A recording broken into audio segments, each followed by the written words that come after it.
Presenting the transcription feature, Superman. Look, up in the sky. It's a bird. It's a plane. It's Superman. Yes, it's Superman, strange visitor from the planet Krypton, who came to Earth with powers and abilities far beyond those of mortal men. Superman, who can leap tall buildings at a single bound, race a speeding bullet to its target, bend steel in his bare hand, and who, disguised as Clark Kent, mild-mannered reporter for a great metropolitan newspaper, fights a never-ending battle for truth and justice.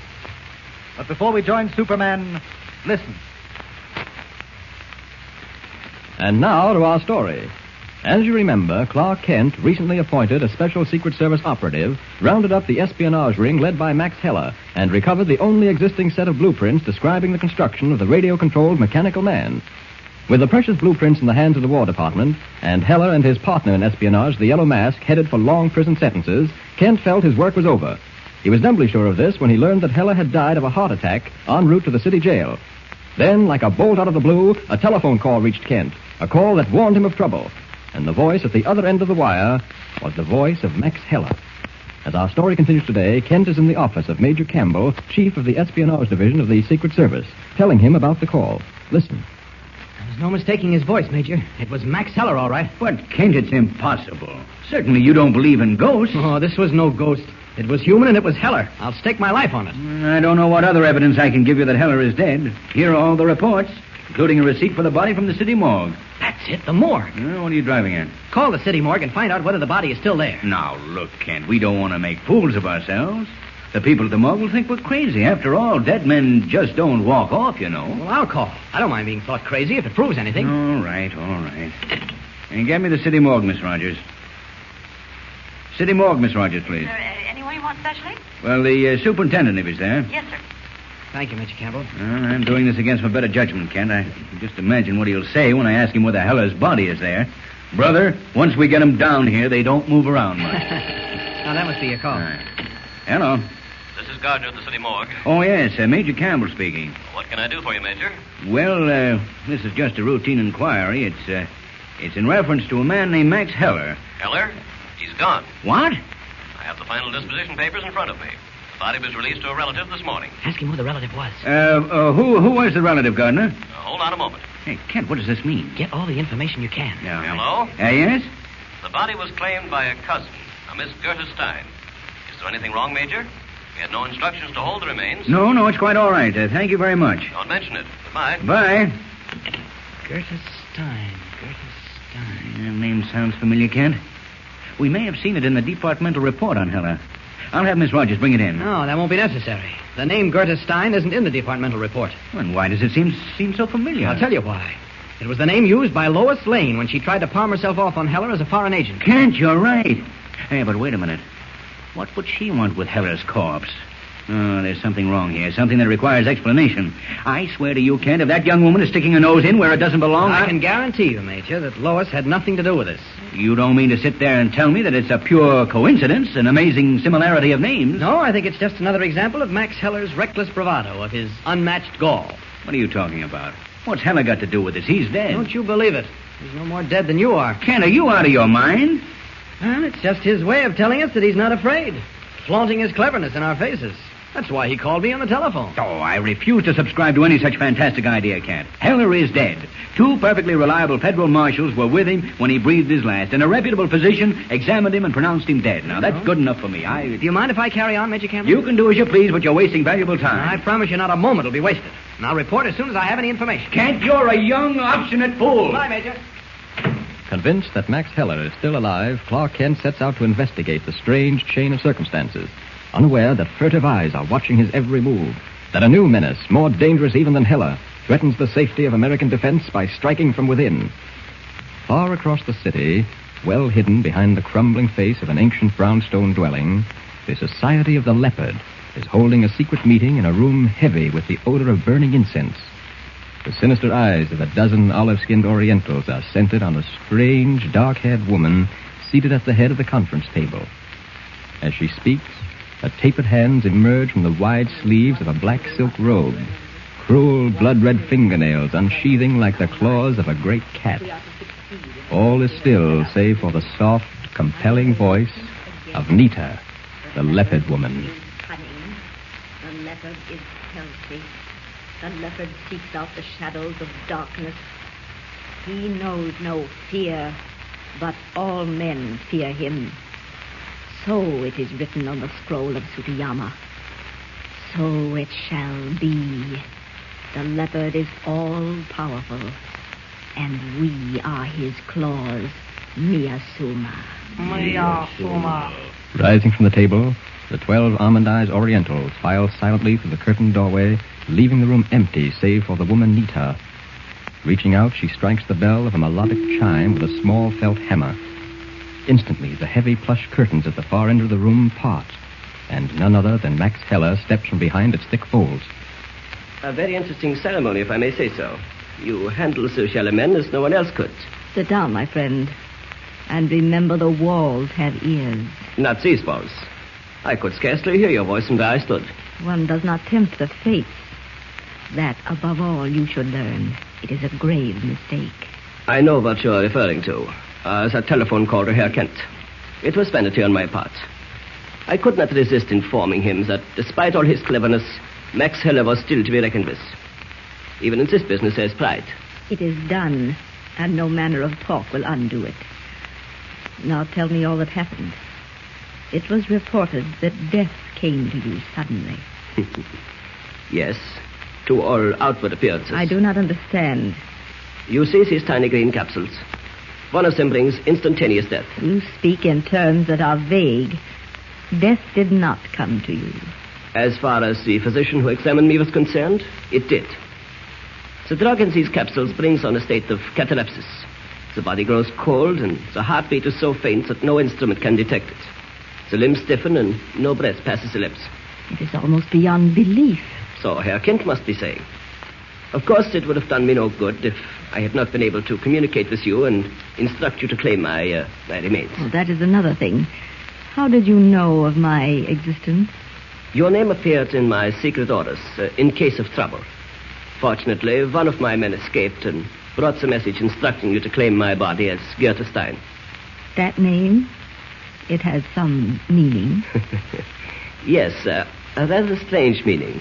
Herr Kent will understand it once he discovers I am missing from the morgue. I should like to see the expression on his face. This man of whom you speak is only one of many. We have important work to be done. He cannot occupy our every thought. What are your plans? I have none at the moment. Most of my men are behind bars because of Kent. I shall have to do something to build up another organization. For the present, you will join us. I can make good use of your talents. First, we must recover this secret airship of which you spoke, that with the folding wings. Recover or destroy it. Such a weapon is dangerous in the hands of our enemies. Then perhaps we will gain possession of the plans for the mechanical man. I have little hope of that. They have been given for safekeeping to the War Department. But the plane is another matter. It is well hidden in an underground hangar, not far from the factory where Kent found us. Good. Now, we have been watching you carefully from the beginning, just as we have been watching this man Kent and the woman with whom he is associated. Lois Lane. Yes. For a time, we admired the work you were doing, but then you began to make mistakes. Stupid mistakes.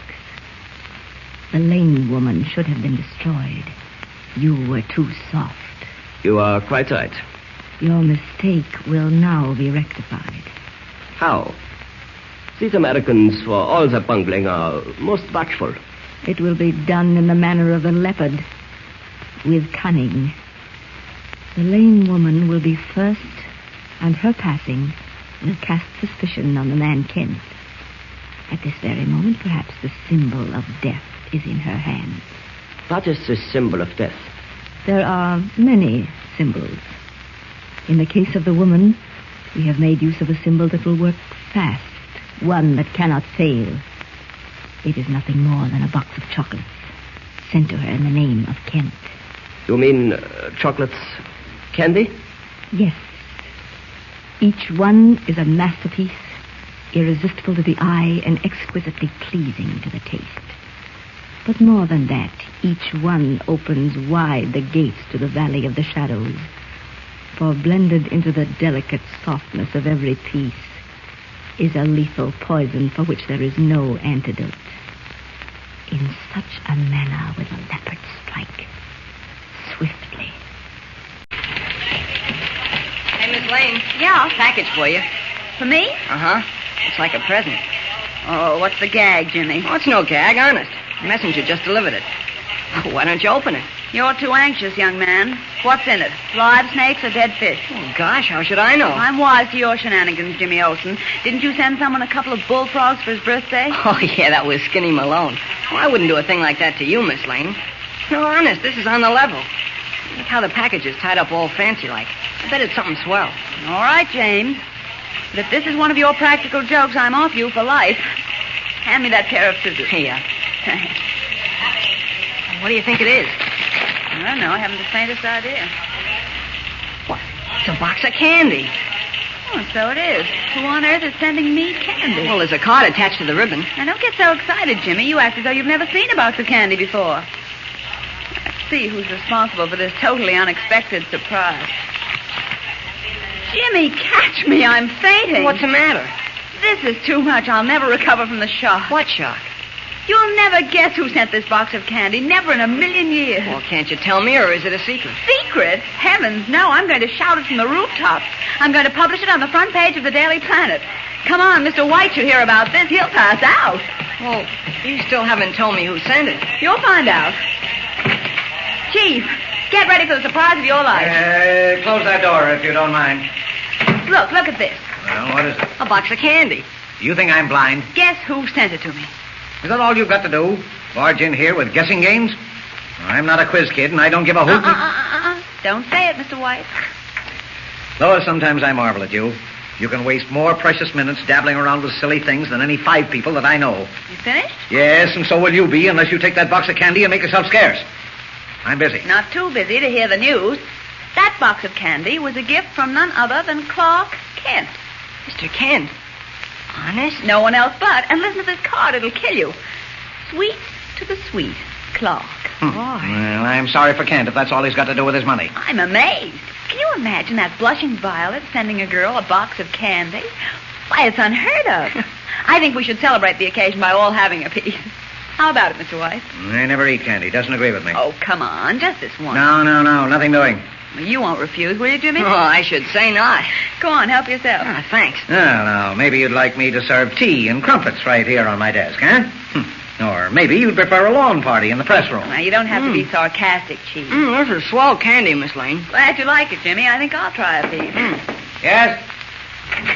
Oh, hello, Lois. Jimmy. Am I interrupting something? Yes, you are, Kent. Refreshment time at the Daily Planet. Oh? All work stops while these 2 nincompoops sample that candy you sent. Candy I sent. You couldn't have done anything nicer, Clark. What? And the card was so beautifully framed. Oh, wait, hold on a minute. Are you trying to pull my leg? I didn't send any candy. Well, here's the card. Sweet to the sweet. Signed, Clark. Well, that's not my handwriting. Ah, now we won't fight about it. Go on, have a piece. What's the matter, Jim? I don't know. My throat tightened up. I can't swallow. That candy. Don't anyone touch it. I'll get some water. No, that might make it worse. Easy, Jim. Wait a minute now. How many pieces did you eat? Just half of one. Well, what are you all standing there for? Come on, call the doctor. Call the doctor. The boy. I'll take him to the hospital. Bring that box of candy, Lois. Hurry. You'll be all right, Jim boy. Open the door, Mr. White. Now, don't spare any expense, Kent. Do everything possible for her. I will. Come on, Lois.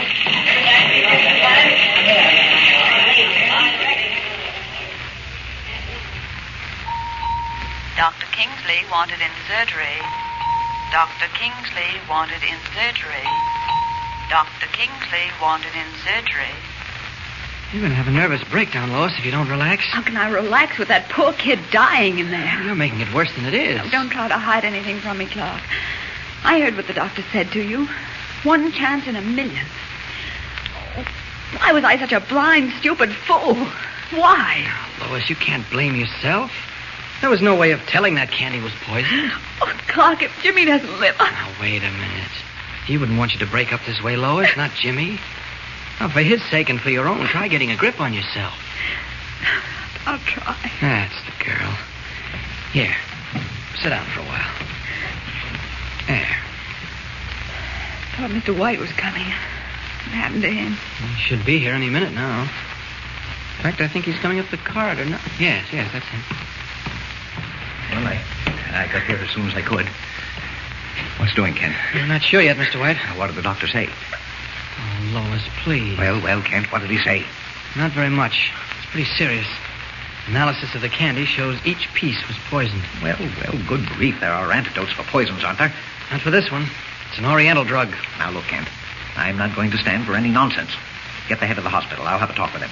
If it takes every penny that I've got, that kid is going to be pulled through. Now, come on. Let's see some action. Call in doctors. 5 of them. 10. 20. Someone must know what to do. Don't excite yourself, Mr. White. Everything possible is being done. Dr. Kingsley is giving the case his personal attention. Jimmy Siska. I'm getting worried about Lois. She's going to pieces. I heard you. Don't worry about me. Kent, there's one thing I don't understand. Now, who sent Lois that box of candy? Who could have dreamed up a murderous thing like that? What if you hadn't walked into my office at just that moment? Can you picture the situation? Lois would have eaten some of the candy. I might even have taken a piece, and heaven only knows how many others in the editorial room. Why, it would have been mass murder. Here comes Dr. Kingsley. I'm sorry to have kept you so long, Mr. Kent. It's quite all right, Doctor. This is Perry White, editor of the Daily Planet. How do you do, Mr. White? How do you do, Doctor? How do you do? Well, what's it look like, Doctor? Not too good, Mr. White. I think we've done all we can. It's just a matter of time. Oh, no, it can't be. Oh, please. You mean there's nothing anyone can do? Nothing? It must sound strange, but unfortunately it's true. The poison contained in those candies is an Oriental venom, extracted from the root of the Kiasha plant. For centuries, the Japanese have used it to commit suicide. The action of the venom constricts the throat, soon makes it impossible to breathe. There's only one man alive who has any knowledge of the drug or any method of relieving the constriction. Well, why don't we call him? Who is he? His name is Dr. Humphrey Richards. He was chief of the Tokyo American Hospital before the start of the war. I've already made inquiries as to his whereabouts. He left Singapore 3 weeks ago on the last passenger ship to clear the port. There's no telling where that ship is now, either on the high seas or at the bottom. What was the name of the ship? The Queen of the Sea. But if you're thinking of trying to reach it by radio, Mr. Kent, I'm afraid that's impossible. All we can do is wait for what seems to be the inevitable. I'm going to try something, Mr. White. You and Lois stay here at the hospital. I'll be back as soon as I can. Where are you going? Well, I've got an idea. It may work. I'll be back. Dr. Reed wanted in Ward 16. Dr. Reed wanted in Ward 16. Dr. Reed... In the shadow darkness of an alley adjoining the hospital, Ken strips off the disguise of the newspaper reporter and stands revealed in the blue costume and flaming red cape of Superman. The Queen of the Sea, bound from Singapore to San Francisco. It's like looking for a needle in a haystack, but I've got to take the chance. Up, and away! With the speed of a bullet, Superman wings out across the country, heading for the blue Pacific and a lone passenger ship threading its careful way through dangerous waters. 3 weeks out of Singapore, the Queen of the Sea moves like a spectral ghost ship at half throttle, keen-eyed seamen patrolling her darkened decks. No sound emanating from the camouflaged hull save the soft throb of the engine and the gentle slap of water cutting across the bow. Suddenly, a warning cry cuts through the shrouded silence like a knife. Submarine on port bow! Submarine on port bow!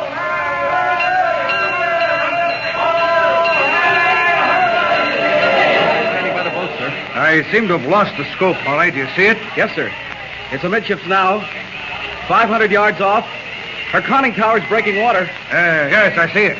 She won't fire without warning, will she? There's no telling what those yellow devils will do. I've been half expecting this all along. Now that it's come, I'm not too taken aback. You say your men are ready to lower away? Yes, sir. How are the passengers behaving? Quite well. We have them at the starboard station. Captain, look! A torpedo! She's fired! Hold speed astern. Yes, sir. Bear away, Hawley. Yes, sir. I think she'll miss us. A little more. Yes, sir. A little more. Yes, sir. Yes, she did. Thank heaven. It doesn't mean much. We can't outmaneuver them forever. Sooner or later, they're... What's that wind, Hawley? I don't know, sir. Something fell into the water. We're being bombed.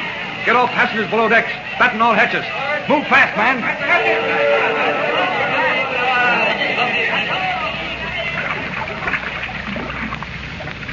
I'm afraid I sounded like a bomb diving into the water. Too bad I had to frighten them, but this is the best way to stop those torpedoes before they reach their target. All right, I'm ready if you are. Let them come. Almost as though they heard me. Here comes a silverfish right at me. I don't have to move an inch. That's what I call service. Oh, boy. This is as far as you go. The end of the line. Now, just tuck you under my left arm and wait for your twin brother. He should be coming along any moment now. Yes, there he is. Over to the left. Now, we can just swim over to meet him. There. That's about right. Come on, keep coming, sonny boy, but get ready to stop fast. Almost slipped away from me. Yeah, that was close. Now to return both of you to that sub with my compliments. Up, up, and away! Leaping into the air with a shining torpedo under each arm, Superman circles in strange flight above the enemy submarine. Suddenly, his arms open wide, and the deadly steel cylinders hurtle down through the darkness, striking the conning tower side by side. Like a thing alive, the submarine leaps out of the water, buckles and splits in two as the deafening thunder of its explosion shatters the night.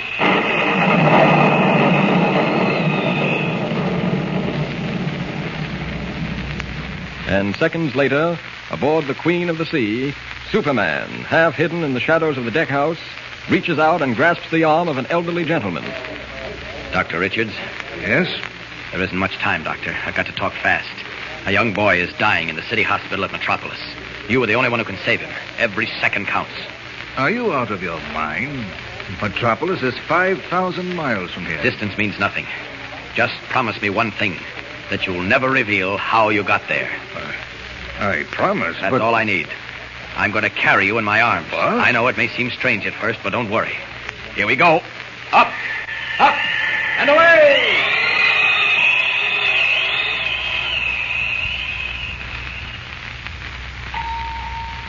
Dr. Laurel wanted in surgery. Dr. Laurel wanted in surgery. Dr. Laurel wanted in surgery. Richards has been in there with Jimmy for 2 hours, Kent. I'm getting worried. You sure he's the right man? I'm positive, Mr. White. Well, where did you find him? Kingsley said he was on a boat somewhere in the Pacific Ocean. Well, Dr. Kingsley was wrong. Dr. Richards had flown back on the Clipper. He was right here in Metropolis. I remembered having seen his name in the paper a day or two ago. Kent, sometimes you amaze me. I almost think you have strange powers. Oh, wait. Here comes Dr. Richards now.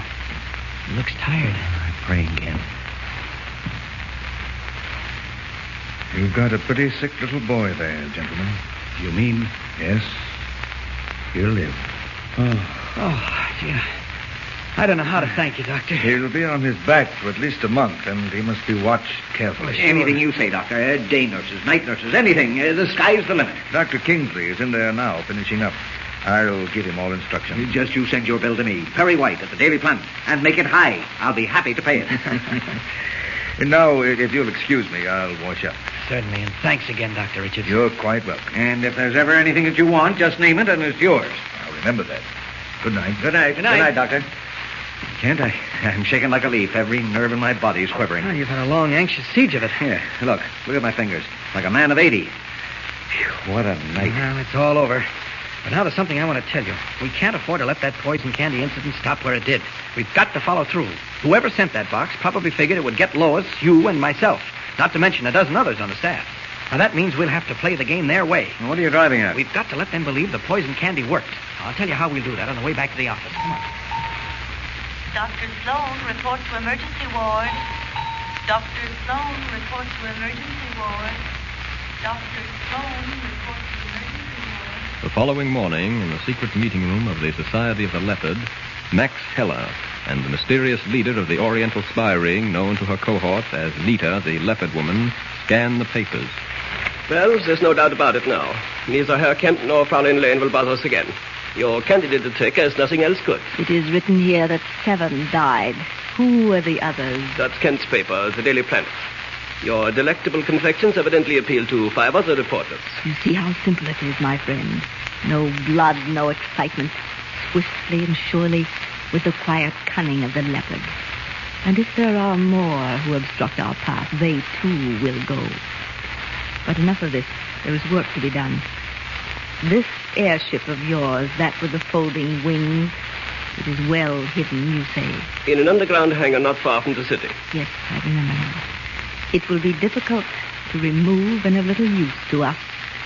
But we must see that it does not fall into enemy hands. Tonight, after dark, you will go there and destroy it. I will accompany you. Must it be destroyed? It's the only plane of its kind in this country. All the more reason for destruction.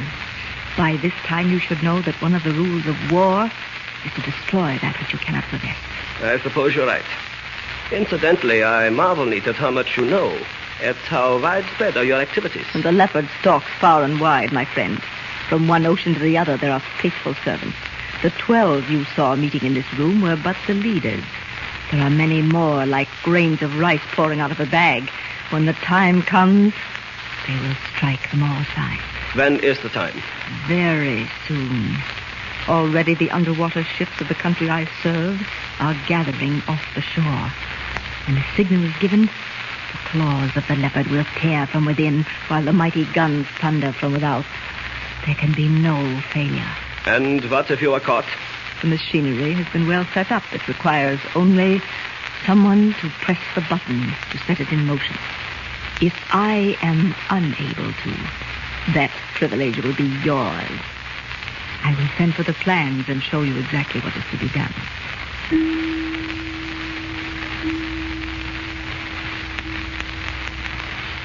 Later that afternoon, at the offices of the Daily Planet, Kent and Perry White are discussing the box of poison candy when the phone rings. Perry White's office. Just a minute. To you, Kent. Oh. Major Campbell. Thanks. Hello, Major. Quite well, thank you. Yes? Let's see. Oh, there's no question about it in my mind. Just let me jot that down, will you? Yes, I've got it. Yes, I will. Uh-huh. Okay, goodbye. Well, Campbell has some interesting information. That box of candy was made in Japan, and whoever sent it evidently has a supply on hand. Campbell says the espionage department knows of no organized Oriental spy ring in America. They've been checking on reports that a woman runs an organization known as the Leopard Society, but they haven't been able to locate it. That doesn't tell us who sent the candy. No, but it might give us a lead. I'm certain Heller is mixed up in that attempted poisoning. You're still convinced he's alive? Absolutely. Wait a minute. I just thought of something. A woman claimed Heller's body at the morgue. And Campbell said a woman runs the Leopard Society. I wonder whether it's the same woman. That's like asking how high is up. No, not quite. I'm going to take a run up to that factory where we rounded up Heller's gang. I may dig something up. Hold on. Now, you're supposed to be dead. Poisoned. You can't go traipsing around. Well, I'll leave after dark. Personally, I think you're wasting...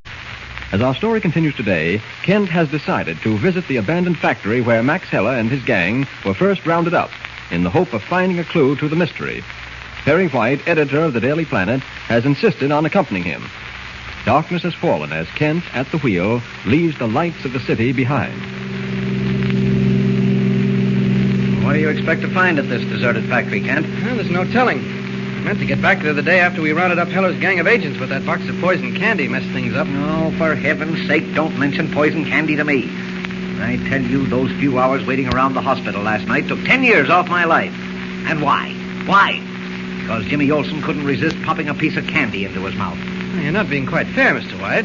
After all, it's no crime to take a piece of candy when it's offered you. The box wasn't sent to Jimmy, it was sent to Lois. You might have eaten some of it. I might have. We're just lucky, that's all. But that part of it's done and past. Jimmy will be a pretty sick kid for a few weeks, but he'll pull through. Kent, I'd give $5,000 to get my hands around the neck of whoever sent that candy.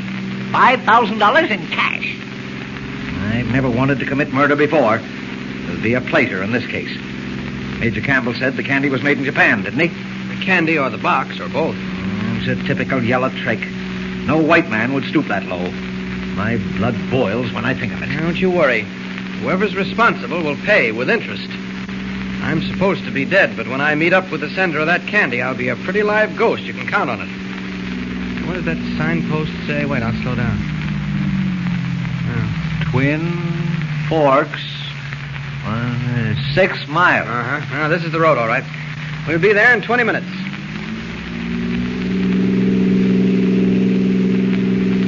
Meanwhile, at the abandoned factory 6 miles away, Max Heller and his new companion in crime, the mysterious Leopard woman, have descended to the basement and are moving slowly along a pitch-black corridor, guided by the beam of light from an electric torch in Heller's hand.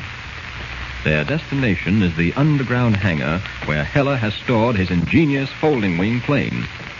As they reach the end of the corridor, they stop, and Heller opens a heavy wooden trap in the floor. I had better go down first. The ladder is not very strong. Is it necessary for me to go with you?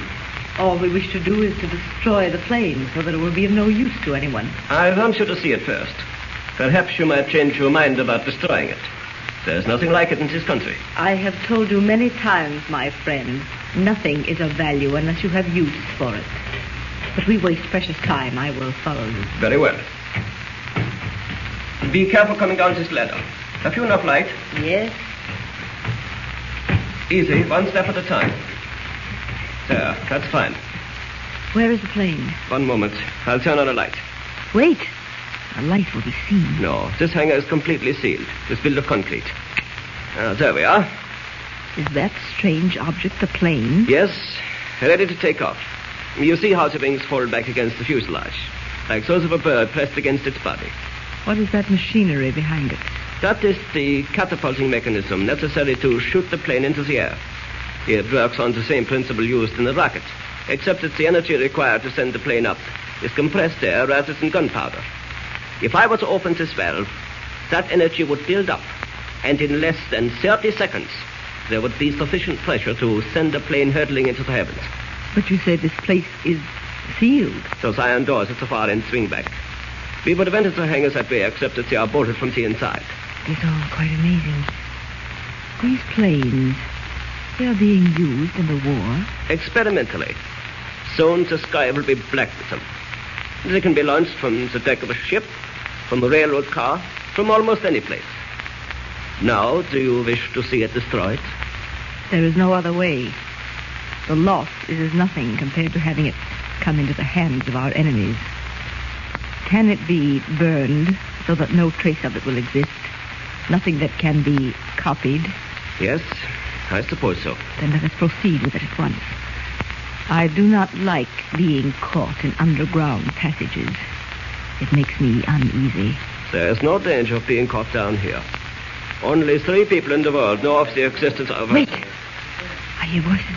Voices? Listen. How in heaven's name do you expect to find anything down here, Kent? Back to the Ace of Spades. We have a flashlight. Flashlight? What good is it? It's time to dig a trench with a toothpick. One of the rooms along this corridor was occupied by a cellar. I'll find something there. Yeah, I think this is it. Come on. Who is it? I don't know, but they're right above us. One of them spoke your name. I heard it. And something else, too. What? One was addressed as Kent. You must be mistaken. The voices were muffled. I heard it clearly. Don't be a fool. Kent is dead. Yes. Of course he is dead. Of course. You think perhaps it may be his ghost. Why do you suggest anything like that?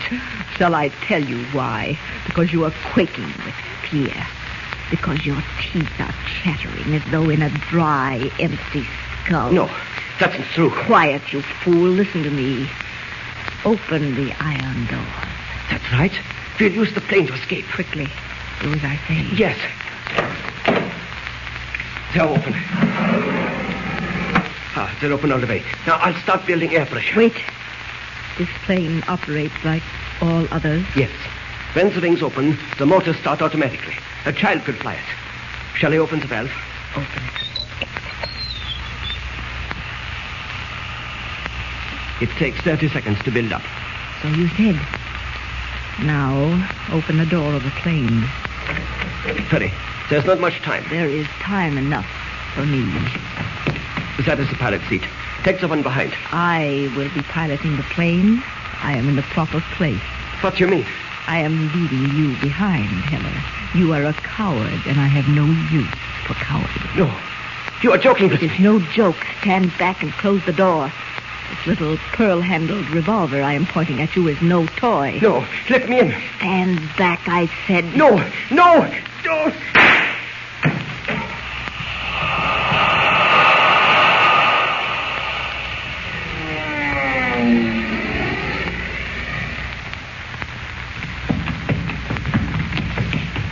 Kent, what was that? Sounded like a shot. Thought I heard a man screaming. Wait a minute, listen. Someone's moaning. Throw the light on the floor. It's coming from below us. Right. I think it is. What? There's a trap door. Keep the light down. I'll open it. Right. Why, it's an underground room. All lit up. Well, who's moaning? A man on the floor. Wait, I'll go down first. Watch this ladder, Mr. White. It's shaky. Right. Be careful. The bottom rung's broken. I'm all right. Easy now. Step down. Here. Who's the man, Kent? I don't know. I'll have to turn him over. Great Scott. It's Max Heller. Are you sure? No question about it. He's been shot in the chest. Leopard. What? Leopard. He's trying to say something. Leopard. Sounds like a leopard. Hadn't we better get him to a doctor, Kent? I'm afraid it's too late. His pulse is weak. He can't last much longer. Woman. Leopard. He's talking again. Leopard woman. Major Campbell mentioned a female spy known as the Leopard woman. Wait, let's sit him up. It may help him. Over here against the wall. Easy. Wait a minute. Careful. There we are. His lips are getting pale. Yes, he's in bad shape. Heller. Heller. Now look, Kent. His eyes are opening. He's conscious. Heller, listen to me. No, that poison. Who shot you, Heller? Go away. Go away. Not until you tell me who shot you. You've got to tell me. Heller, you've got to. Heller. He's dead. No. In a coma. I think we'll be able to get him to a hospital, Mr. White. We'll make an attempt anyway. There may be just a slim chance of keeping him alive, and if we can, we'll have the key to the mystery. You get the car started. I'll carry him. You don't have to climb the ladder. Go out that way. Hurry, will you? Are you sure you can handle him alone? Yes, he's light. Okay, but be careful, Kent. Be careful. I'll have a tough time explaining this to Mr. White, but the car's too slow. I can get him to the hospital much faster. As Superman. And every second counts. Up with him. There. Mr. White can't see me from where I parked the car. Fortunately, the night is pitch black. Up! Up! For the last time, Kent, what happened back at that factory? Where did you vanish to? I told you it can't be explained. Not now, at least. What do you mean it can't be explained? Oh, you wouldn't understand. Oh, I wouldn't understand. So that's it. What am I, a moron? Who do you think's been running this paper for 20 years? Santa Claus? All of a sudden, I wouldn't understand. Now, look here. Doesn't pay to lose your temper, Mr. White. Remember your high blood pressure. Don't you worry about my high blood pressure. If it hasn't come out the top of my head by now, it never will. Now, once and for all, are you going to tell me where you and Heller disappeared to, or do I have to take drastic measures? Why won't you believe me, Mr. White? If I could tell you, I would. Well, why can't you tell me? You've got a tongue and I've got a pair of ears. You talk with your tongue and I'll hear with my ears. It isn't as easy as all that. No, isn't it? I suppose you think it was easy for me to run out of that underground hangar, get the car started, sit there for 5 minutes waiting for you to show up, and then search all over the place for you. I suppose you think that was easy. I'm sorry it had to happen that way. Your being sorry doesn't explain what did happen. How did you get Heller to the hospital? There wasn't another car within 10 miles of that factory. What did you do? Sprout wings? Yeah. Well, of course not. Then what did you do? Wait a minute. Wait a minute. There must have been another car. Another car? Yes. The car Heller used to get to the factory. That's it. Now, why did you leave me in the lurch and take that car? Oh, well, now that you've managed to discover what happened, I'll tell you. It was a faster, more powerful machine. I figured I could get into Metropolis sooner, and every minute counted. So you left me high and dry without saying a word about it? There wasn't time. Wasn't time. You had all the time in the world, and you knew it. What good did it do you to get to that dirty spy to the hospital? He's been in a coma ever since, and he'll never come out of it. Well, there's one chance in a million, and that's the chance I'm counting on. Heller knows plenty. If he does regain consciousness, he'll be glad to talk, if only to involve whoever shot him. Well, I can promise you he won't live, and he doesn't deserve to. I don't know what I'm sitting around here for. Well, the hospital said they'd call every half hour. It's important that I be on tap in case he does come out of the coma. You can go home if you wish. Oh, thanks. Thanks. I appreciate your interest. Oh, come now, Mr. White. Don't lay it on too thick. Answer it. Say please. All right, please. No, answer it. Hello. Oh, yes, Major. What? Oh, where was it found? Yes, of course. I see. No, he's still in a coma. I expect a call from the hospital any moment now. Yes, I will. All right, fine. That was Major Campbell. The police found the burned wreckage of Heller's folding-wing plane on the flatlands outside the city. Oh, anyone in it? No, a motorist reported seeing the plane come down to a pancake landing, but before he could get to it, it burst into flames. He thought he saw someone running away, but he wasn't sure. Well, where does that get us? No place yet. All we know is that whoever shot Heller escaped in his catapulted plane. I told you I heard a hissing sound right after the gun was fired. That was the compressed air. So what? Well, it's after midnight, and we're sitting here like a couple of stupid fools waiting for a man to die. No. Waiting for him to live. Oh, that's the hospital. Hello? Yes, I wondered what happened. No change, eh? No, when was that? Mm-hmm. What does Dr. Kingsley say? Mm-hmm. No, I'll be here all night if necessary. But yes, please do that, will you? Thank you. Goodbye. Maybe you'll be here all night, but I won't. Still in the coma, huh? Yes, they gave him his third transfusion 15 minutes ago. If I had anything to do with it, I wouldn't waste a drop of good American blood on that rat. I don't seem to understand, Mr. White, that Max Heller holds the key to the entire espionage situation. You heard what he mumbled before he lost consciousness down in that underground hangar. Something about a leopard woman. He was out of his mind. No, not quite. The Secret Service has heard of an Oriental spy ring called the Society of the Leopard, but they've never been able to run it down. If Heller pulls through and we can get him to talk, we might be able to clean up that ring. I'm getting a little fed up with this spy business. How far can any of them get in a country like this? That's what they said in France and Norway. How far can a few spies get? And you know what happened. They got far enough, boring from within, spreading fear and discontent. You've seen apples that look perfect on the outside but were rotten at the core, haven't you? Now, you don't have to preach to me. I'm not preaching. I'm just telling you a few things all Americans should know and realize and guard against. This is a big country. A handful of foreign spies or espionage agents could easily lose themselves among 100 million people and cause more damage than 1,000 enemy bombers. I suppose you're right. And that's the trouble. You always are right. Well, it's not a matter of right or wrong. We have nothing to fear from our outside enemies. The American Army and Navy can take care of that and will. It's the inside enemy that's dangerous. Men like Heller who are paid to create panic. And you don't have to worry about Heller from now on. If, by any miracle, he does live, he's behind the bars for keeps. No, but there are probably other Hellers to take his place. We've got to be on guard. Now what? Hello? Oh, it's the hospital again. What was that? Oh, really? Oh, I see. Well, thanks very much. Yes, good night. He's dead. No, he rallied after the last transfusion. Came out of the coma. Dr. Kingsley thinks he'll pull through. Well, what are we waiting for? Let's get down to the hospital. Oh, he's sleeping now. They drugged him. We can't see him until morning. You mean we can go home? Yeah, we might as well. Well, come on. The very sight of this office gives me the heebie-jeebies. Turn out the light, will you? Why, I ever got into this. Confident that Max Heller's recovery will ultimately lead to a solution of the espionage mystery, Clark Kent and Perry White leave the Daily Planet building and arrange to meet at the city hospital early the next morning. But across the city, in the shabby brownstone house that is the meeting place of the secret Society of the Leopard, the strange, dark-haired woman whose cunning mind directs the wide-flung Oriental spy ring is seated alone in the dimly lit conference room. The heavy, pungent odor of incense rises in gray wisps from a brass burner set on a carved pedestal. Nervously, the leopard woman fingers the newspaper spread out on the table in front of her. For the 10th time, her eyes scan a headline and read words that are by now familiar. Suddenly, her hand, with its pointed blood-red nails, reaches out, lifts a small felt-tipped hammer from the table, and strikes it against the chime. Behind her, a door opens soundlessly, and a bland, yellow-skinned Oriental slips into the room. For a moment, he stands at the table, his eyes narrow slits in the oily smoothness of his face. And then, the leopard woman speaks. There is only one way, Cato. And that way is? We must see to it that his tongue does not pronounce for us a sentence of death. The mistake of putting only one bullet into his cowardly body must be corrected.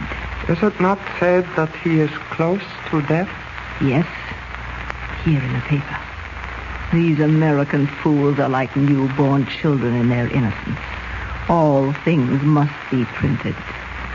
Here it says in plain words, Heller was brought to the city hospital in a coma, and no hope is held out for his recovery. That means, Cato, that he will probably die. Then we do not have to fear his tongue.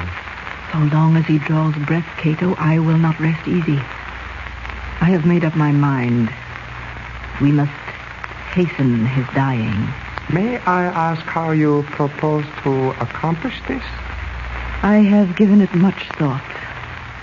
It is a task I shall have to perform myself. There will be danger. Yes. Can no one else perform this task? No one else. I will require a small, sharp knife and, of course, my revolver. The plan I have in mind is a simple one, Cato. I will go directly to the hospital where our courageous friend is hovering between life and death. There, I will present him with our final compliment. You are very courageous. The leopard is brave, Cato. The leopard is cunning. He fears no man, and all men fear him. So it is written in the sacred scroll.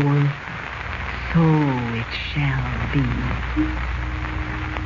An hour later, in the entrance foyer of the city hospital, the night nurse on duty looks up as a heavily veiled woman approaches the desk. I should like to see a patient, Max Heller. Max Heller? Oh, yes, emergency ward, second floor. Oh, I'm sorry, but he's on the danger list.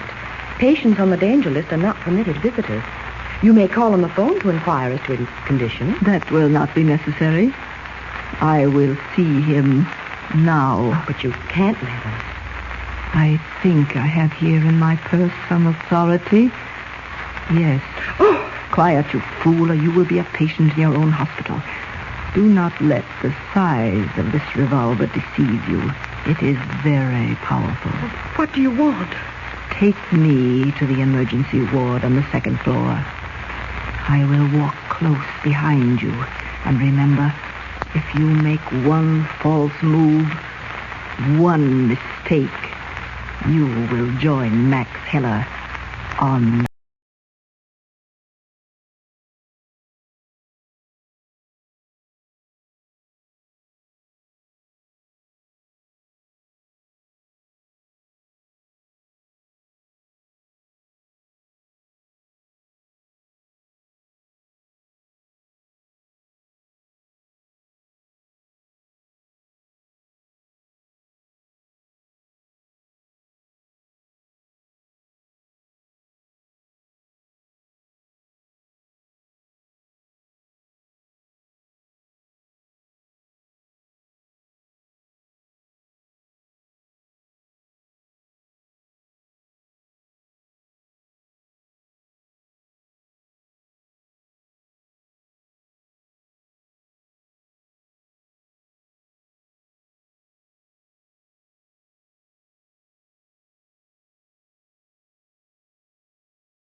Do not be deceived by the size of this revolver.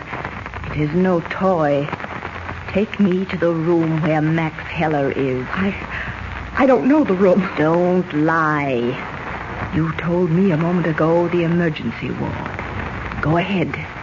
And remember one word of you, one false move, and you will join Herr Heller on the danger list. Almost paralyzed with fright, the nurse leads the way down the deserted, dimly lit hospital corridor, the leopard woman following close behind, gun in hand. At the end of the corridor, the nurse stops. What are you stopping for?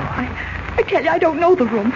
Maybe the feel of this revolver in your back will refresh your memory. No. Quiet. Enough of this nonsense. Take me to the emergency ward and be quick about it. I have very little patience. Pale and quivering, the nurse turns toward the door of the emergency ward at her left. But suddenly, a fear-choked scream rips from her throat. She drops to the floor in a dead faint. You little fool. Almost instantly, doors swing open along the hospital corridor as nurses and attendants search for the source of the scream. Trapped, the leopard woman darts into the nearest room, finds it empty. Closing the door behind her, she moves swiftly to the window, opens it. With amazing agility, she climbs out, drops 10 feet to the courtyard below, and melts into the darkness as the hospital corridor becomes alive with the excited babble of a dozen voices. An hour later, Clark Kent and Major Campbell, Chief of the Secret Service, are questioning the still terrified nurse in the office of the hospital superintendent. Try and remember exactly what happened, Miss Evans. May be of great help to us. You better take notes, Kent. Oh, yes, I will, Major. What time was it when the woman first approached your desk, Miss Evans? About 2:30. Were you the only nurse on duty? No, Miss McCary and Miss Burns were on with me, but both of them were answering ward calls. The private nurses and attendants were in their rooms. It's usually that way between 2 and 5 in the morning. I see. Now, as I understand it, this woman forced you down the corridor at the point of a gun, threatening your life unless you led her to the emergency ward. That's right. And then you fainted. Yes, sir. I still don't know what happened to that woman. She escaped through the window of an empty room across the corridor from the emergency ward. Who was she? What did she want? We're not quite certain, Miss Evans, but thank you for your information. I may go now? Certainly, and thank you very much. You're quite welcome. Well, there you have it, Kent. Probably the most daring attempt at murder ever conceived. Yeah. And if that girl hadn't screamed, it would have gone through. No question about it in my mind, Major. It was the Leopard woman. Well, one thing is certain. She won't come back here. All we can do is sit tight until Heller is able to talk. What did Dr. Kingsley say? Unless he has a relapse, he'll recover. Maybe a week before we can question him, though. That's bad. Too much can happen in a week. I wouldn't be at all surprised if she and her society had something to do with those submarine attacks off our shore. After all, those subs must have had a radio contact on shore. That sounds likely. Can't that be checked? It can. It's very difficult. They change wavelengths frequently, even change the source of the signal. It's like tracking down a weasel in a briar patch.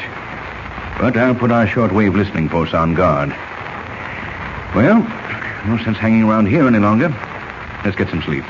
I think I'll spend the rest of the night at the hospital, Major. Well, don't you feel well? Oh, sure, I feel fine. It's just that, well, I think it's safer. Don't tell me you're getting jittery, Kent. Heller's in a private room with a 6'5" cop at the door, and 2 of our men are guarding the hospital entrance. Nobody could get through. No, I know that, but I've got a little idea I'd like to try out just to be on the safe side. It isn't very important. Well, suit yourself. I'm going home.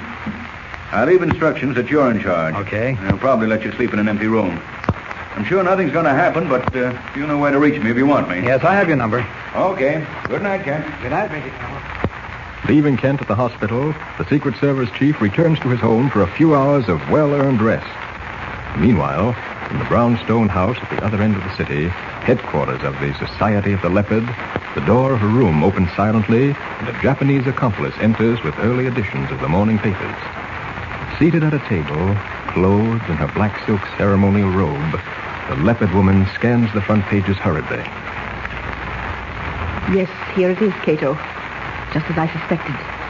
Listen. Early this morning, a daring attempt was made to snuff out the life of Hans Heller, notorious foreign agent, now held at the city hospital with a bullet wound in the chest. Heller is being given the best of medical care in the hope that he will recover and reveal all he knows about espionage activities in this country. You hear that, Cato? Yes, I hear. It is a hope that will never be realized. That man Heller cannot live, Cato. I shall have to try again. How will it be possible? Certainly they're taking precautions now, even if they did not before. There must be a way. Nothing is impossible. Perhaps you wish Cato to make supreme sacrifice? What do you mean? If Cato walk into hospital carrying bomb, there would be violent explosion. What so? You speak with the true fearlessness of the Leopard, Cato. But it would not work. The entrance must be guarded. You, a Japanese, could never gain admission. No. It must be done with cunning. Wait. I think I have a plan. Yes, a perfect plan. I will become a patient at the city hospital. Cato do not understand. It's very simple. I'm going to be sick, Cato, violently sick. Summon one of our English-speaking friends who has pledged allegiance to the Leopard.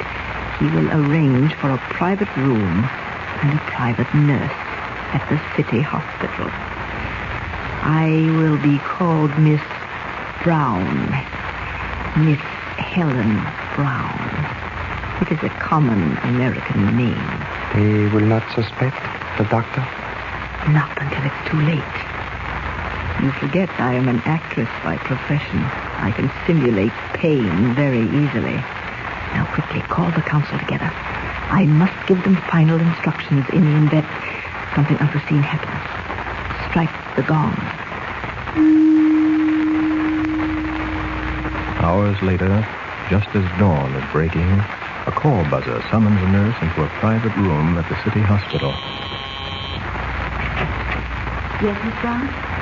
I would like some water, please. Oh, certainly.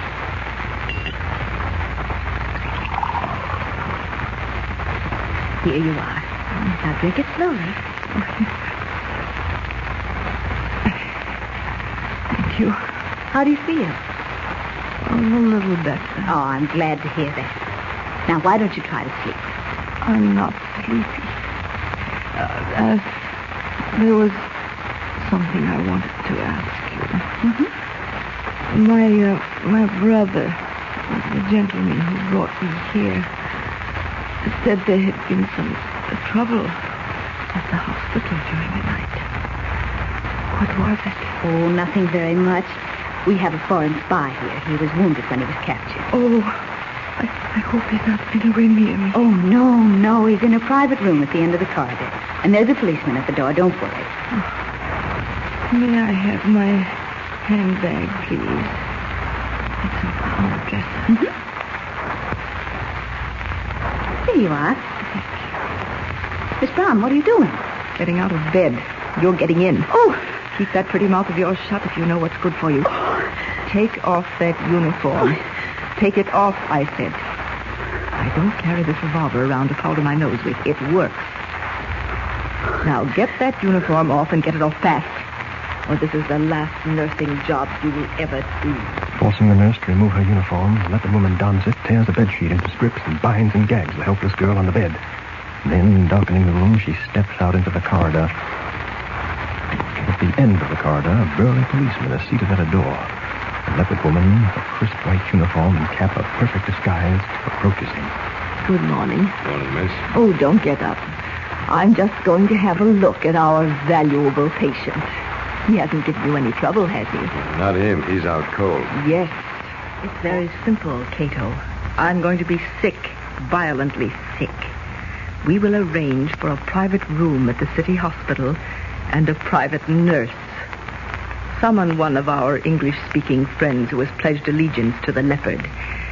He will assist me. Simulating pain, the leopard woman was taken to the hospital. Alone with her nurse, she dropped the guise of illness and at gunpoint forced the frightened girl to remove her starched uniform. Take that uniform off. I don't carry this gun around to powder my nose with. It works. Get that uniform off, or this will be the last nursing job you'll ever handle. Leaving the helpless nurse bound and gagged on the bed, the leopard woman, dressed in the starched white uniform and cap, approached the policeman seated at the door of Heller's room. Good morning. Morning, miss. Oh, don't get up. I'm just going in to have a look at our valuable patient. He hasn't given you any trouble, has he? No, not him. He's out cold. Yes, fortunately. Unsuspected, the leopard woman slips into Max Heller's room, darkened by drawn shades. Moving swiftly to the bed, her supple fingers reach out to fasten on the unconscious Heller's throat. You stupid fool, to think you could ever escape me. No man escapes the Leopard. It's too bad you are not conscious. I should like very much to see your eyes as my fingers tighten on your throat. I should like to see your face. You can if you turn on the light. Oh! That was my throat your fingers were fastened on. Heller was moved to another room. Let go of me. Oh, no. Let go of me. As you see, sometimes even leopards are caught in traps. No, You can come in now, Joe. Oh, I'm... She the one, Mr. Kent? Yes, turn on the light. Okay. No use struggling. It's all over. Put the braces on her, Joe. You'll pay for this. You'll pay with blood. Tough baby, ain't she? Yes. Come on, sister. These ain't got no diamonds in them, but they shine pretty. There we are. Now, you'll save yourself a lot of trouble by going along quietly, Leopard woman. I think you're very clever, don't you? You ain't so dumb. You fell for that switch gag, hook, line, and sinker. Fools, both of you. Stupid fools. Take her to headquarters, Joe. I'll pick Major Campbell up and meet you there. First, I've got to see what happened to that nurse. Now, watch her. She's tricky. Don't worry about me, Mr. Kent. She ain't getting away from me. Come on, sister. Dr. Harlow wanted in surgery. Dr. Harlow wanted in surgery. Dr. Harlow wanted in surgery. As I've told you a dozen times, Mr. Kent and I can stay here till the cows come home. We've nothing else to do. Are you going to talk or aren't you? I have nothing to say. See what you can do, Kent. In another minute, I'll slap her insolent face. I can't blame you much, Major. You are known as the Leopard Woman, aren't you? I have nothing to say. You're only making it more difficult for yourself, don't you realize that? What's your name? I have nothing to say. You said plenty when you were leaning over that bed with your hands on my throat, certain that you were about to murder Max Heller. You had plenty to say then. How you would have liked to see my eyes and my face. And you also said that no man escapes the leopard. Do you remember that? Do you? Now, look here. Just a minute, Major. I'm not going to put up with this for long, Kent. She's a spy, and she deserves no consideration whatsoever. There are ways of making her talk. No, we can always fall back on that. Perhaps we can reason with her, explain a few things. Particularly that we know she shot Max Heller and escaped in his folding wing plane. Naturally, Heller isn't going to feel very kindly toward her once he recovers from the bullet wound. You understand that, don't you? I have nothing to say. You understand that Heller, in seeking revenge for your having almost taken his life, will completely expose you. It's just a matter of time. Major Campbell might consent to give you special consideration if you cooperate. Well? I have nothing to say. All right, Kent. We're through handling her with kid gloves. Now let's try something else. I'll take it. Yeah. Hello. Just a moment. You, Major. Oh, thanks. Hello? Oh, yes, Dr. Kingsley. What? No. I see.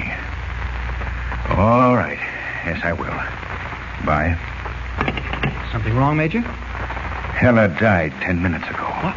Stop that insane laughter. Get her out of here, Kent. Lock her up. Come on. Put her back in her cell, Riley. Okay, Mr. Kent. Oh, Heller's death is quite a blow, Kent. I was counting on him to clean everything up. Oh, we still have the Leopard Woman. She won't spill anything. You can bank on that. Her insolence amazes me. In any other country, she'd be backed up against a wall and shot. Sometimes I think we treat people too well over here. Major, I'm sure we can figure this thing out. There must be some way of tracking down her spy ring, even if she refuses to talk. Wait a minute. Wait, now, this may sound ridiculous to you, but it might work. Suppose we let her escape. Kent, are you crazy? No, now, wait, not entirely. Listen to this. If we engineered it so that she could escape without suspecting we helped her along, someone could follow her to wherever the ring's headquarters are. That's terribly risky. I don't see why. I could trail her without any trouble. You think she'd fall for it? She's smart, you know. Well, we can try. Look, you have a couple of Japanese on your staff, haven't you? Interpreters and translators? Yes. We'll make use of one of them. Well, how? We'll put him in the cell next to hers. She won't be able to see him, but she can hear him. And after all Japs sound alike. We'll provide him with a key to the cell door that he can slip to her. The prison guards will have to be told, of course, to keep out of her way when she opens the cell door to let her escape. Then I'll be waiting outside to trail her. You mean we'll be waiting outside? This is my party, too, you know. I didn't mean it as a slight, Major. It's just that one man can get around faster. Don't worry about my getting around. I've been doing it for 40 years. I think I know how. Come on. If we're going to try your scheme, let's get going. I certainly hope it works. It'll take a big load off my mind. With the aid of a native Japanese attached to the espionage division of the Secret Service, Kent and Major Campbell set up the trap, baited with an opportunity for the Leopard Woman to escape. Outside the prison, they wait in a car parked in a dark alley, motor running and Kent at the wheel. It's been an hour since Moyata was locked up in that cell, Kent. Think something's gone wrong? Oh, no. She's too cagey to make a quick break. After all, she doesn't know the way is clear. She thinks guards are walking the corridors. Give her time, Major. I'm going to give her a rope around her neck. I know I'm not supposed to say things like that, but I can't help it. Well, unless I miss my guess, we'll be rounding up quite a flock of spies before the night's over, Major. You won't have to worry about it anymore. At least not as far as the Leopard Society is concerned. I've got 6 men in a staff car waiting to follow us. They're up the street. Good. I just hope the procession doesn't frighten her. Oh, I told them to keep well behind us. Oh. Chances are she'll hop one of those cabs over there as soon as she gets out.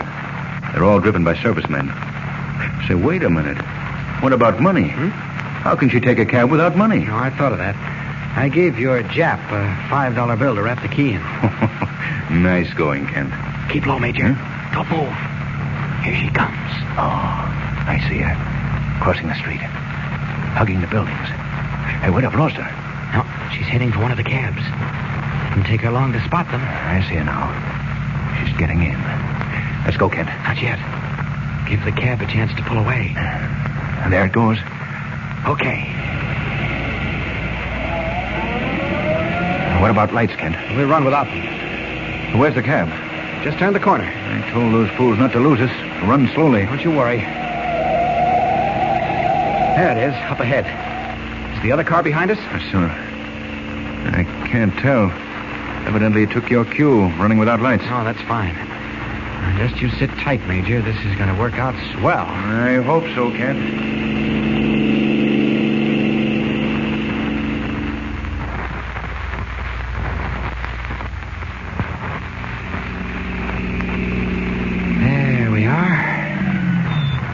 Getting under the cab. Going into that building. Motion your other car to come ahead. It's right in back of us. Oh, good. Now we'll have to close in fast. All right, boys. Remember what I told you. If possible, we want them all alive, particularly the woman. But if you have to, use those Tommy guns. Riley, you and Duncan wait out front. Okay. Well, don't take the rear of the building, and the rest of you come along with Kent and myself. On, let's go. Which house was it, Kent? These brownstones are alike. Third from the corner. That one. Hey, wait a minute. You have no gun, have you? I won't need one. Here we are. Shh. Okay, men. Right, Major. Get set. Is the door locked, Kent? I'll see. No. It's open. Is the door locked, Kent? I don't know, Major. I'll see. No, it's not locked. All right, men. Get set. All right, Major. Okay. Open it, Kent. Right. Always pitch dark. I've got a flash. Wait a minute. There. Keep it down low and follow me. Hey, wait a minute. I smell something funny. Smell it, Kent?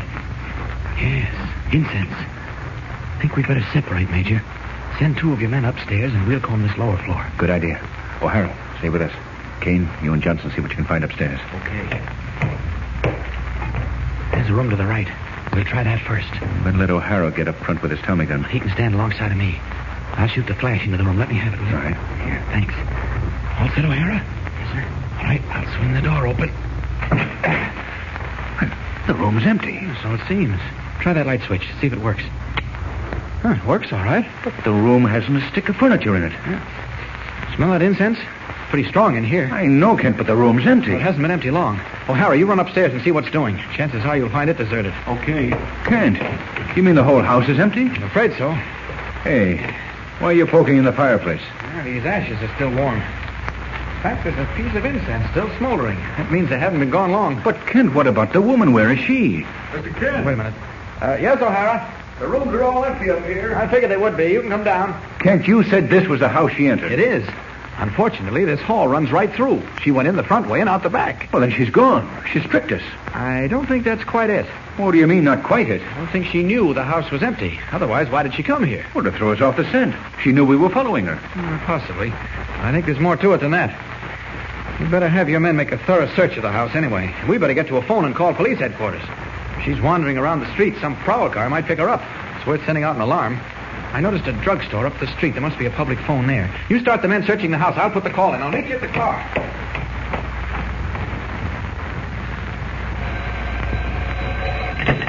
Major Campbell's office. Who? Well, send him in.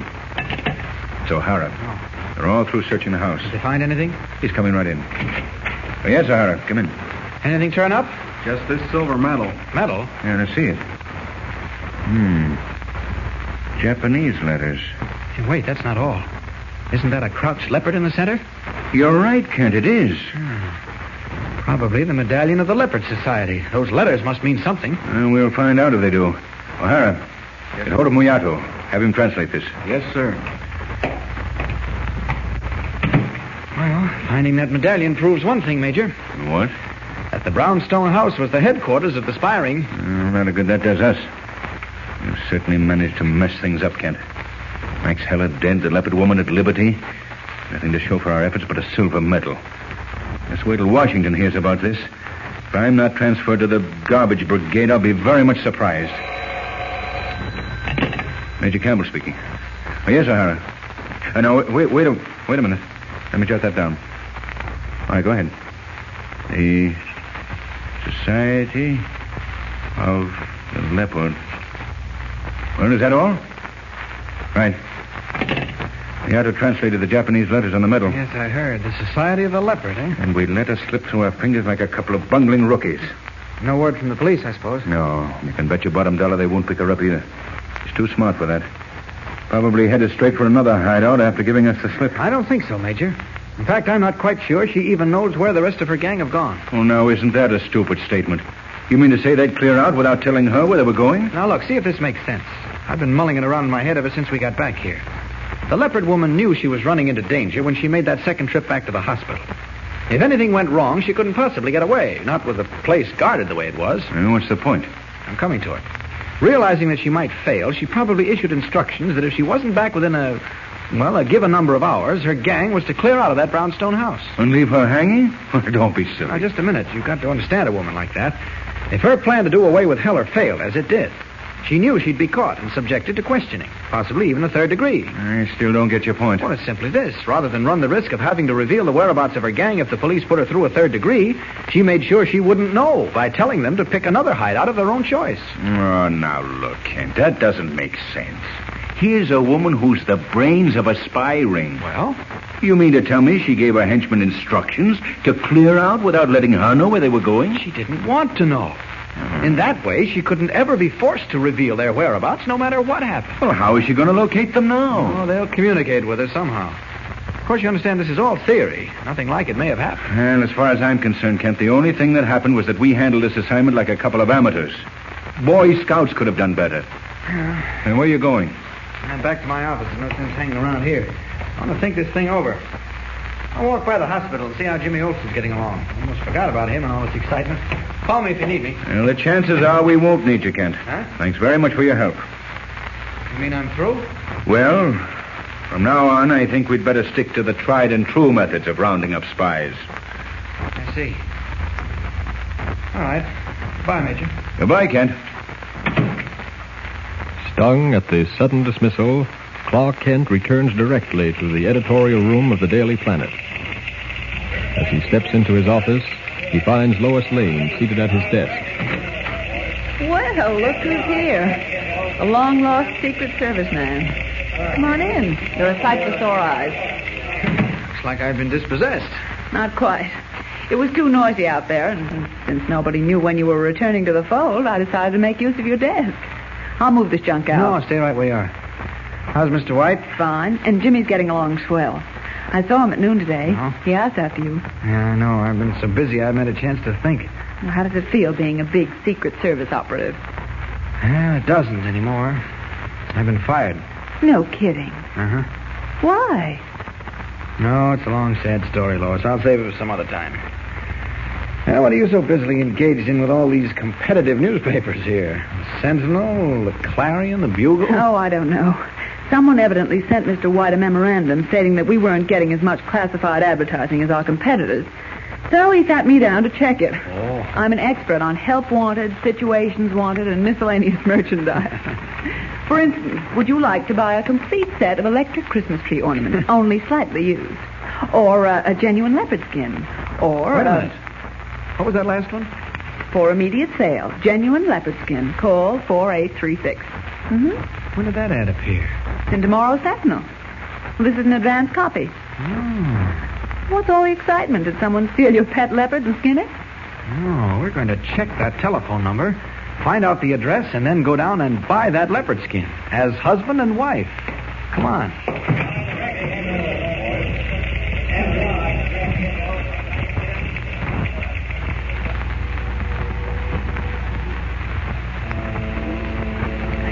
I like it down here at the waterfront, especially with that fog rolling in. It's just another block or two. 410 Front Street. That taxi let us off at the wrong corner. Clark, do you really think that ad has anything to do with the leopard woman? Oh, I don't know. It's just a wild stab. Oh, here's the house. It's vacant. All the windows are boarded up. It doesn't mean anything. Come on. There's a light in the upstairs hall. I told you the boarding didn't mean anything. Hey, watch these steps. They don't look too solid. This is not my idea of fun. I can think of a lot of things I'd rather do. Forget your Mrs. Jones. Now, this looks like the door. How can anyone live in a place like this? You'd be surprised. Shh, someone's coming. Who is it? Mr. Brower? Yes? We've come in reference to that leopard skin you advertised. Just a minute. Taking him an awfully long time to open that door. Oh, how do you do? Come in. Oh, thank you. My name is Jones. This is Mrs. Jones. How do you do? How do you do? So, you want to buy the leopard skin? We'd like to see it. Oh, you want to see it? Yes. All right. Wait a minute. I got it in the next room. I'll bring it in. Thank you.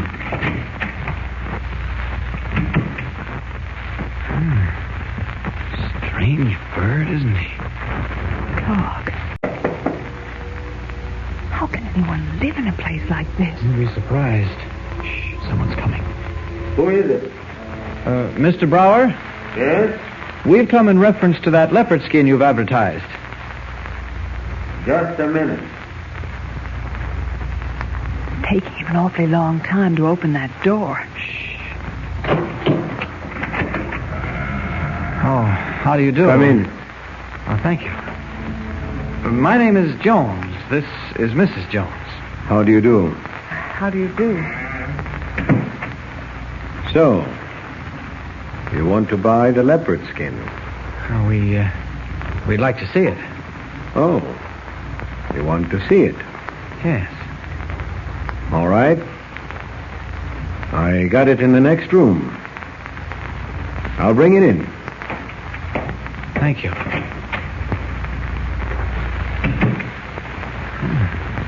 Strange bird, isn't he? Clark, I don't like this. There's something fishy about this place. It's the salt air blowing in from the ocean. Oh, don't be funny. I'm not being funny. This house is practically in the water. Please, Clark, let's get out of here. I'm getting nervous. If I had... No. Clark, the door behind you. Yes, Mr. Kent, the door behind you. I'll close it now. There seems to be a draft. You can put that gun away. I feel much more comfortable with it in my hand, if you don't mind. Won't you be seated, you and Mrs. Jones? I'm sorry we haven't more comfortable chairs, but there hasn't been time to furnish the house. You understand, I'm sure. I understand perfectly. Yes, of course. You're a clever young man, Mr. Kent. Clark, must she point that gun at us? Don't worry. I have a very steady hand. Is she the leopard woman? Yes, little one. I am the leopard woman. Well, now that we walked into your parlor, what's the next move? A very sensible question, Mr. Kent. The next move is mine. What's it going to be? I haven't decided yet. Until I do, you will be my guests. Excuse me. Brower? Yes? We will have two guests, Brower. Mr. Kent and his charming companion. They have no further interest in a leopard skin, but will spend the night with us. Down below? Yes, I should think so. This is an old house, Mr. Kent. In years gone by, it was owned by a sea captain, a slave trader. In the basement, he built a large, well-constructed cell to house his slaves until it was time to ship them to the market. There are no beds, but I have already arranged for mattresses to be placed on the floor. Oh, that's very kind of you. Don't mention it. You were kind to me in permitting me to escape from that horrible prison. I am only showing my appreciation. Take them down, Brower. You have a gun? Yes. The others are on guard? Yes. Very good. Au revoir, Mr. Kent. Good night, little one. Come on, Jones. Grab the missus, and I'll show you the nicest leopard skin you ever laid eyes on.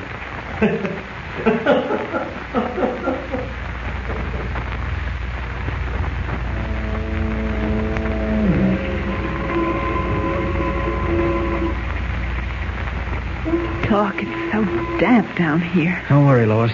We won't be here long. You keep saying that, but how can we get out? The bars across this cage are an inch thick. I can get you out any time I want to. Well, why don't you instead of talking about it? What was that? Nothing. I know what it was. It was a rat. Don't be silly. Oh, the place is probably full of them. Oh, why did I ever let you get me into this? I'm such a fool. Lois, please, get a grip on yourself. We're working for the government now.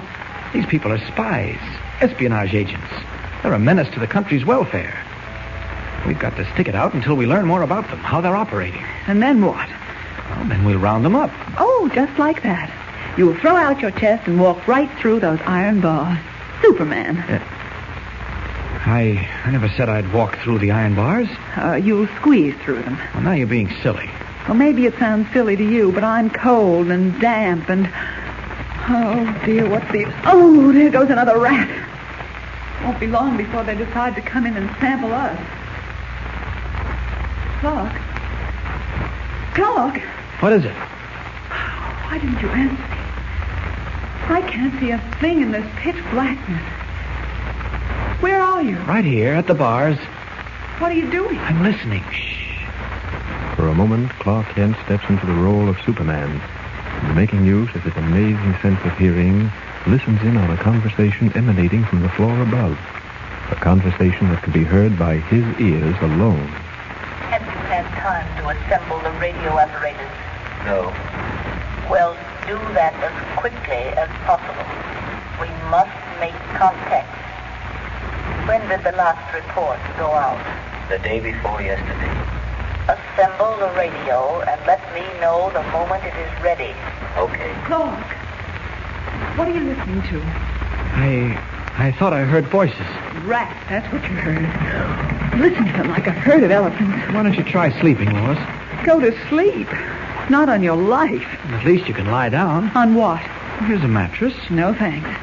I want to be as far away from the floor as possible. Shh, quiet. Someone's coming. If it's Madam Leopard Woman, just let me... Quiet, Lois.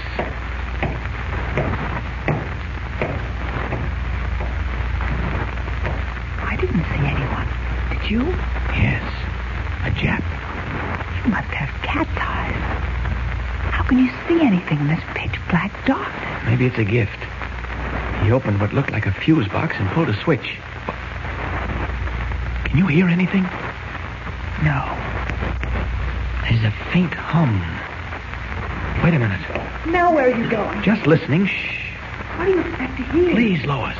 Once again, making use of Superman's amazing sense of hearing, Clark Kent picks up the voices of the Leopard Woman and her henchman Brower. What report have we on the movement of ships? Only one report. An oil tanker sailed from here yesterday morning. Do we know its approximate position? Yes. 70 miles due east. How large a ship is it? 9,000 tons. Flying what flag? United States. What is the ship's name? The Miramar. Make contact with the U-27. Give her the position of this oil tanker. Use code W on 22 kilocycles. Right. Clark, Just a minute, Lois. what in heaven's name do you expect to hear? I've heard plenty. We've got to get out of here in a hurry. What do you want me to do, rub Aladdin's lamp and make a wish? We don't have to do that. I just discovered that a couple of the iron bars are loose. I think I can force them out. At least I can try. Now, you listen and tell me if anyone's coming. Okay. How does it look? All right. There goes one. And it's number 2. I think we can squeeze through now. Come on. All right, now, just take it easy. Okay. Careful. There. I'm through. Can you make it? Yep. There we are. Now, how do we get out of this basement? Up those steps. There's a rear door. I noticed it when we were brought down here. Now, be as quiet as you can. Okay. Careful. Open the door gently. Oh, we're lucky. The fog's like pea soup. Certainly feels good to get out of that dungeon. Come on, we haven't time to talk. I've got to put you into a cab. Where are you going? Never mind. You get to Major Campbell's office as fast as you can. Tell him about this place. Have him raid the house and round them all up. Oh, there's a taxi in front of that diner. But, Clark... Do as I say, Lois. Now, here, get in. Municipal building driver, as fast as you can make it. Clark! Come along. Now, I've got some work to do. As Superman. There was no mistaking that message the Leopard woman sent. It was to a submarine giving the position of an American oil tanker. I've got to get to that tanker before it's torpedoed. 70 miles due east. If I can find it in all this fog, I'm good. Up! Up! Traffic out here this time of the year. Better slow down, Graves. Yes, sir. That's better. Got a man aloft? Yes, sir. Chances are he can't see any more than we can. How are we on course? Dead on, sir.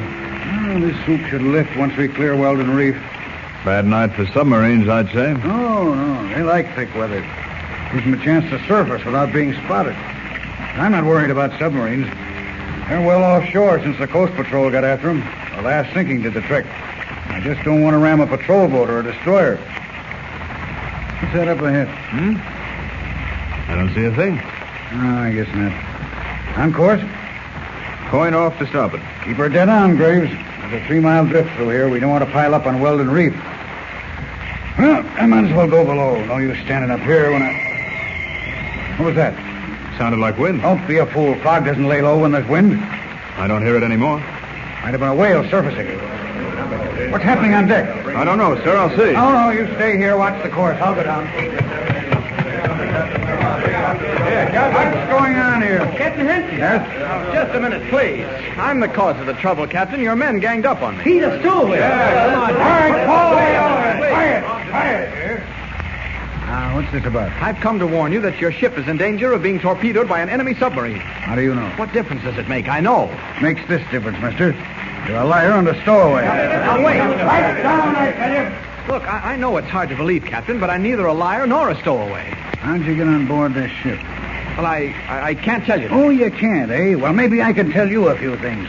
We're shipping valuable cargo through tough water, and we haven't time to stand around talking. The men were right. Irons is the place for you. Wait. All right, pipe down. I'll handle it. Before you do anything, Captain, I suggest you listen to me. This is a serious matter. A foreign U-boat knows your position. You may be torpedoed at any moment. How'd you come by all that information? Well, that isn't important. If you take my advice, you'll change your course. I'm not in the habit of taking anybody's advice, mister. Not on the deck of my own ship. Benson, Lavelle, take him below. Come on. There. Now do you believe me? That was a shell fired across your bow. All right, full speed ahead. Stand the boat. Stop to it. Don't stand there like fools. Full speed ahead.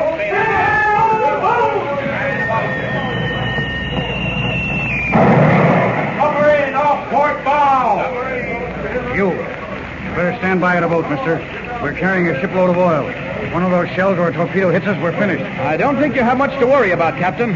But next time, remember to take good advice. Hey, where are you going? Come back here. Come back. Sorry, but I have a date with that submarine. As Superman, before it finds the range, it blows your ship sky high. Now, this looks like a good jumping-off place. Up, and away! Leaping over the rail, Superman wings out through the fog, hovers for a moment above the black conning tower of the foreign sub, and then, with a strange smile lighting his face, dives into the water. Coming up underneath the U-boat's sleek stern, he reaches out, and as though they were made of putty, rips off the two slowly turning propellers and lets them sink to the bottom of the ocean. Then, coming to the surface, he sets his muscular shoulder against the steel hull. Now, my murderous friends, you're taking a ride. A ride you'll never forget, straight into the United States Navy Yard. Here you go.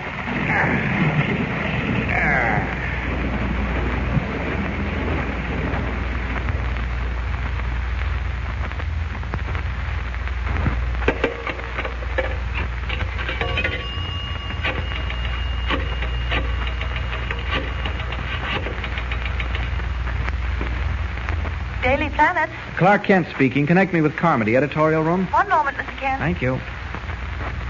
Carmody editorial. Oh, Bill, this is Clark Kent. Now get this, it's a scoop. Go ahead. The 210-foot foreign submarine U-27 lost its way in the dense fog tonight and sailed into the U.S. naval base with all hands on board. What? Now, wait, that's not all. 70 members of the crew and 22 officers were immediately interned. Captain Fritz Gertler, spelled Goettler, commanding the U-boat, was taken to the Office of Naval Intelligence for questioning. He seemed in a dazed condition. That's all for now, Bill. I'll come back to you later. Kent, that's plenty. Wow, what a story. Say, is Lois Lane around the office? Bill? Yeah, hold on.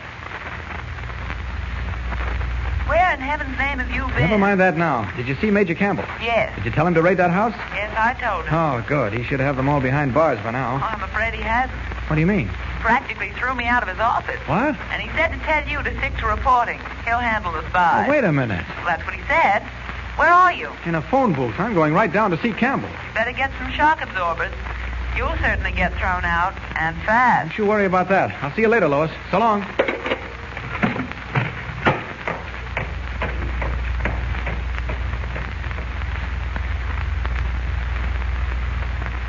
For the last time, Kent, stop bothering me. I'm not interested in waterfront houses or leopard skins or any of your fantastic stories. But, Major Campbell, this isn't a fantastic story. Miss Lane and I were down there. We saw the leopard woman. She locked us in a basement cell. How did you get out? Well, a couple of the iron bars were loose on the cell door. I know. You chewed them in half. What? Or maybe you twisted them into pretzels. Well, why not? You're Superman, aren't you? Whoever said I was Superman? Well, you certainly talk big enough. I'm sorry. I've got work to do. Important work. Please, Major Campbell, this is the opportunity of a lifetime. That waterfront house is the new headquarters of the Leopard Society. They even have a shortwave radio sending apparatus there. What's the address? 410 Front Street. And the man's name, the one you mentioned? Brower. We'll just check that. O'Hara. Yes, sir?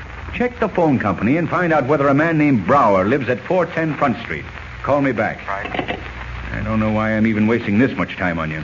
You're wasting time, all right, but not on me. We should be down at that house now. Sure, you like empty houses. Oh. You took me to one not so long ago. Listen, this one isn't empty. I told you it's the Spy Ring's new headquarters. You know, I could go down there myself and round them up, but Oh, Superman again, eh? Well, yes, I mean, no, of course not, but... Yes? That checks, Major. Richard Brower, 410 Front Street. Phone number is 4857. Thanks. Well? That's the name. And I'm still not convinced. All right, I'll get the police to make the raid. They'll believe me. Now, wait a minute. I'll take one more chance, Kent. Just one more. How many men do we need? At least 10. The house should be surrounded so that not one of them can escape. Well, I know I'm a stupid fool to be doing this, but maybe it'll teach me a lesson. O'Hara. Yes, sir? Round up 10 men and meet me downstairs as soon as possible. You'd better give them Tommy guns. Okay. Come on. Let's get it over with. Meanwhile, at the waterfront headquarters of the Spy Ring, all is feverish activity as the leopard woman prepares to vacate the house. This would not be necessary except that you are all such fools. Why did not one of you at least know that the bars of the cell could be removed by a child? That isn't true. We found them bent. I suppose he bent them with his hands. Put that box over there, Cato. Is that what you mean, Brower? I don't know how he bent them. All you know is that they are gone, both of them. And we have to run like rats in the night for fear of being trapped. Come away from that window. We haven't much time. We've got to get out of here. I'm afraid it's too late. What do you mean? Look, down in the street. Men with Tommy guns. They're surrounding the house. So it has come. I always wondered when it would be. 5 of them are heading for the rear door. Cato? Yes? Bring me that black box. It is heavy. Be careful. Set it down. Here. Gently. Now, attach a fuse to it. You will find them in the leather case on the chair. What are you going to do? There is only one honorable defeat, Brower. Death. Huh? This box contains explosive enough to blow the house and everyone in it into oblivion. I hear them coming up the steps. That is our only consolation. We will take some of them with us into the Valley of the Shadows. Light the fuse, Cato.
Bring me that black box, Cato.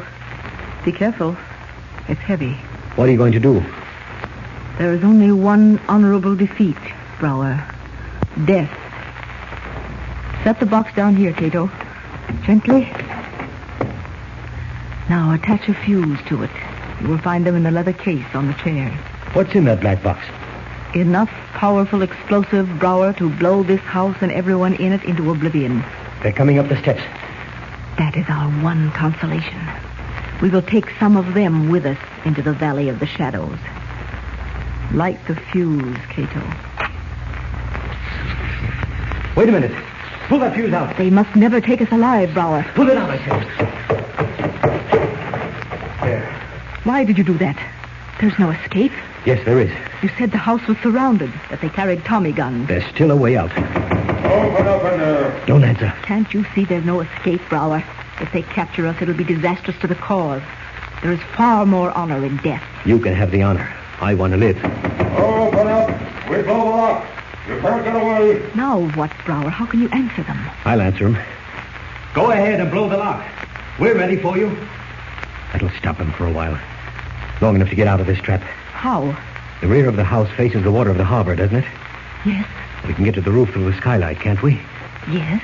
But what good would it do us? It's a dark night. They'll never see us if we dive off the roof into the water.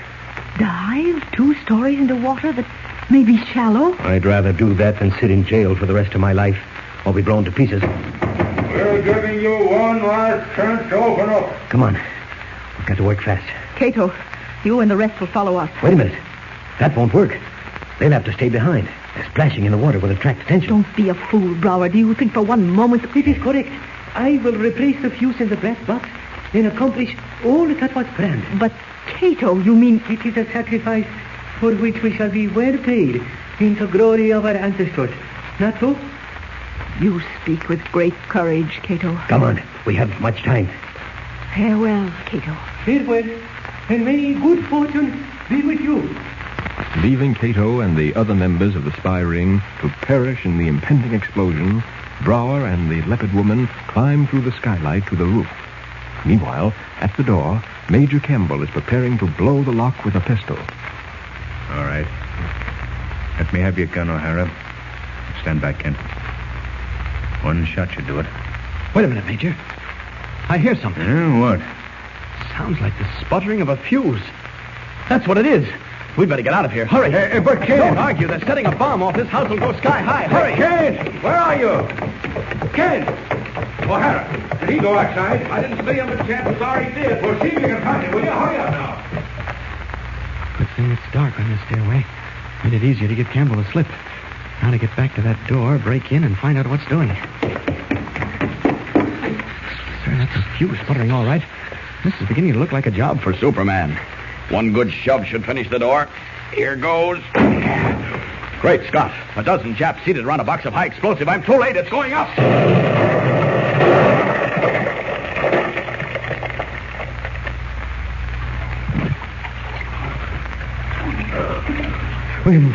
Swim faster if you can. That explosion set fire to the house. We jumped just in time. I can't go any faster. These clothes weigh me down. How much further is it? Not far. My speedboat is anchored near the end of the breakwater. There it is. Do they see us? No. They're too busy watching the house. The whole roof blew out. Poor Campbell. Here we are.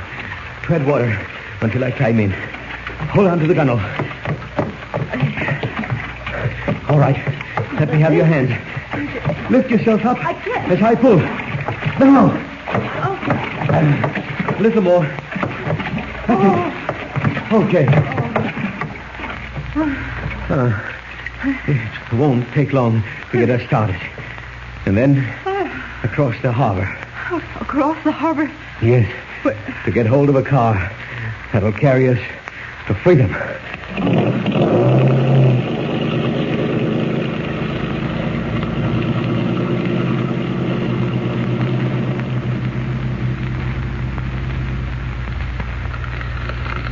I tell you, Kent was trapped in the house, O'Hara. He never came out. He's somewhere in that blazing inferno. Well, at least, Major, you might make an attempt to rescue me. Kent! For the love of heaven, man, what happened to you? Nothing very exciting. I walked out behind you just before the explosion. Oh, I was certain you were caught in it. Not quite.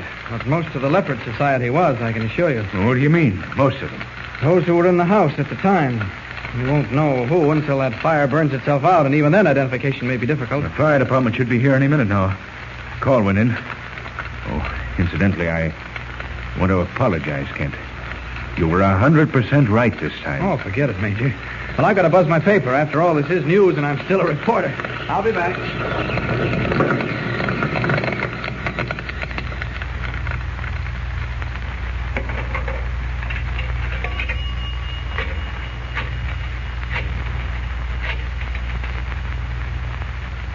Daily Planet.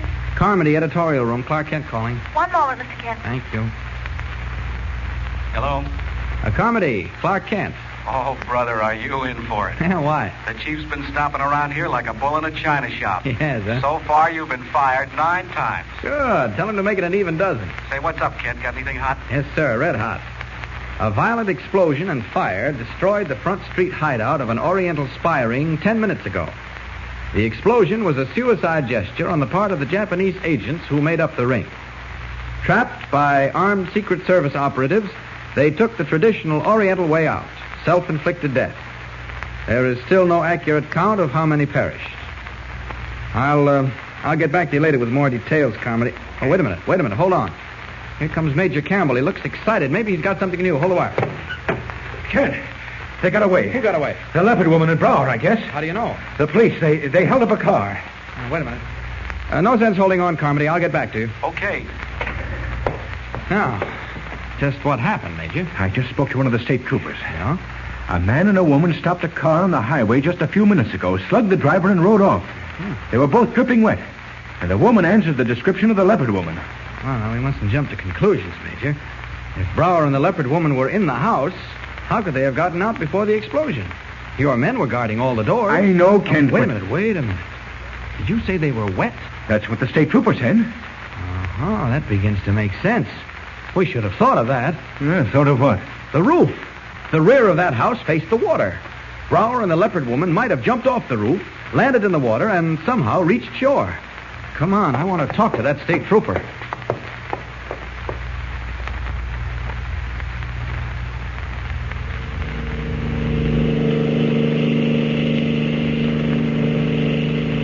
Where are we going, Brower? I don't know yet. Is that car still following us? Nope. Turned off. Switch on the radio. See if you can pick up a news broadcast. All right. We might find out if they know we're missing. Takes a few seconds to heat up. So don't forget, go to your nearest bank or post office and put all the money you can into United States defense bonds and stamps. Get something else. And now for the latest news. No, wait. Contrary to first belief, the explosion and fire in the Front Street headquarters of a dangerous Oriental spy ring did not take the life of the ring's female leader, the Leopard woman. That's it. Listen. Police have just admitted that the Leopard woman and a German-American espionage agent named Brower made good their escape, but are confident that they will be under arrest shortly. An 8-state alarm has gone out and all roads leading from Metropolis are under armed guard, since it is believed the spies are attempting to escape in a stolen car. That's enough. Major Campbell, Turn it off. Chief of Detectives. He said all roads are being guarded. I heard him. What will we do? We'll get off the roads. I don't understand. Look, there's a private seaplane base a mile or so from here. We'll have to take over a ship and head out to sea. What good will that do us? If we can contact one of our submarines, it'll do us a lot of good. Sooner or later, they'll catch us if we keep riding this way. They won't catch us in the air. And what if we cannot contact a submarine? We'll fly until our gas gives out. Then you can enjoy that honorable death you were talking about. But don't worry. Both the U-21 and the U-27 are offshore. We'll raise one of them. Well, what do we do now? You heard what the radio said. The roads are under guard. We'll get off the roads. What do you mean? There's a private seaplane base up ahead. We've got to get one of the ships and head out to sea. What good will that do us? None of those private planes carry enough gas to get us far. We won't have far to go. Not if we can contact one of our submarines off the coast. It's our only chance now that they know or even suspect that we escaped. There's the base. I'll turn in. There's only one plane moored. One is enough. Come on. I don't see anyone around. There's a watchman in that shack. He's asleep. We shouldn't have any trouble. Your revolver? Yes, but it got soaking wet. I can use the butt. Now, quiet. You stay out here. I'll sneak in and take care of him.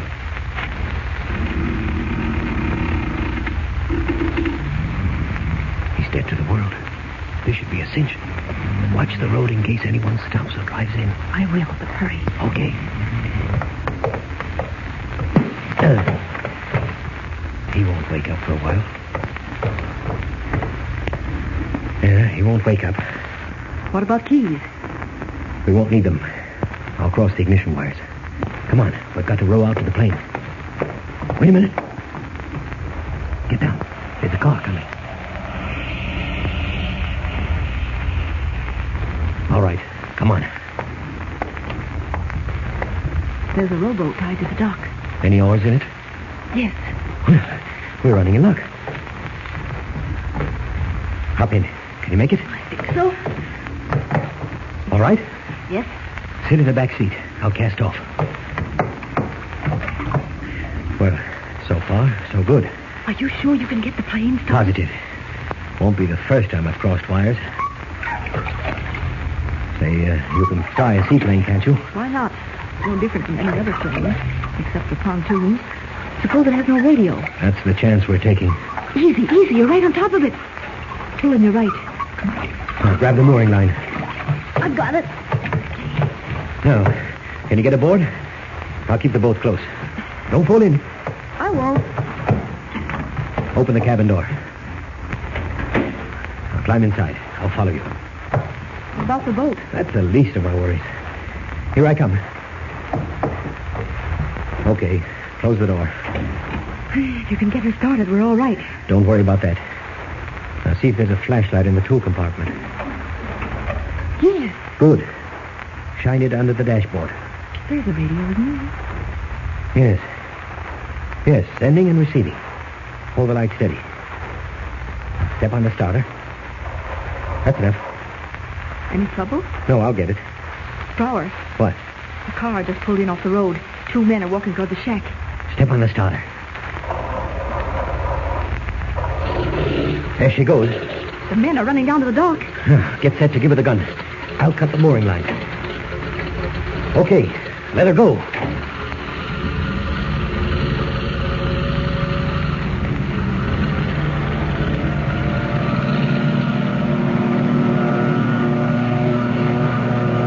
Rising from the water like some monstrous seabird, the plane roars into the darkness, headed for the open ocean.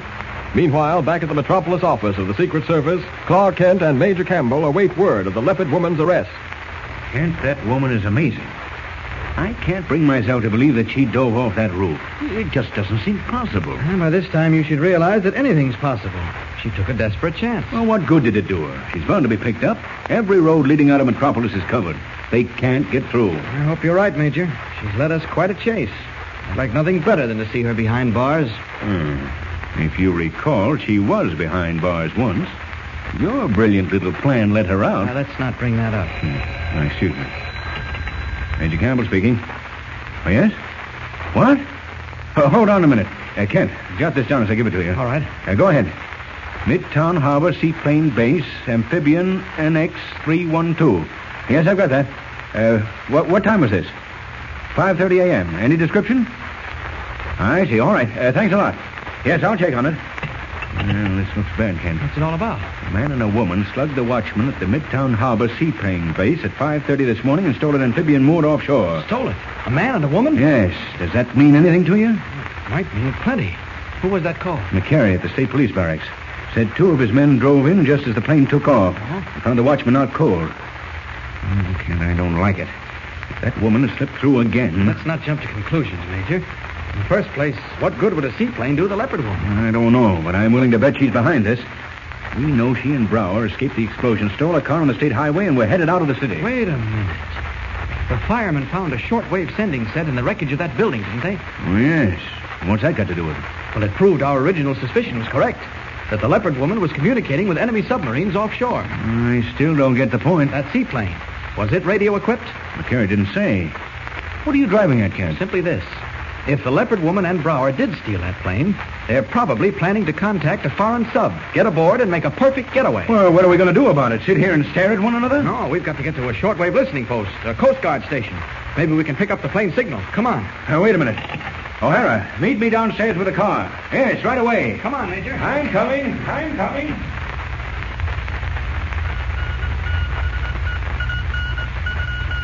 Well, anything doing, Kent? No, not yet. You never told me you could handle shortwave apparatus. There's not much you can't do. That's laying it on a little thick, Major. Here, wait. Something's coming through. I'll switch it to the speaker. Listen. Must have position. Urgent. Must have position. Urgent. Check. Agent 1-4. Code word. Anschluss. Come in. What's that? Brower calling from the plane. Listen. Position 65 miles southwest harbor. Is that the submarine? Yes, our hunch was right. Well, where are you going, Kent? Got an idea. Call the Navy Yard and give them the location of that sub. I'll be back. Racing down the hall, Kent darts into a vacant office, closes the door behind him. In a moment, his street clothes give way to the blue costume and brilliant red cape of Superman. Stepping to the window, he raises it. 65 miles southwest. You're in for a surprise, Leopard woman. A very unpleasant surprise. Up, and away!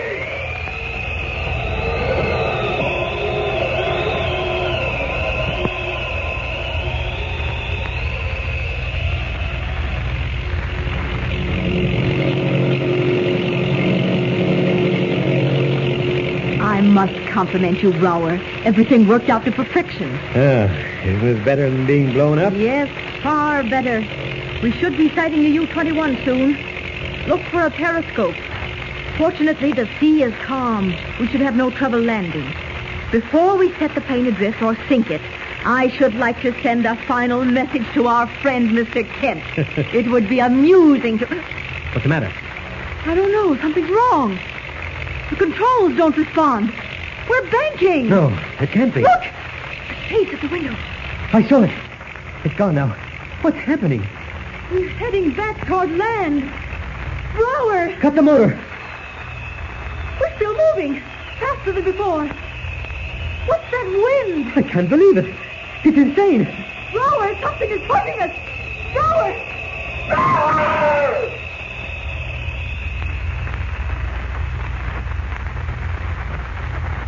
I don't know how you accomplished it, Kent, but if anyone ever needs the services of a Superman, I'll send him to you. It's nice of you to say that, Major, but... I know. It was nothing.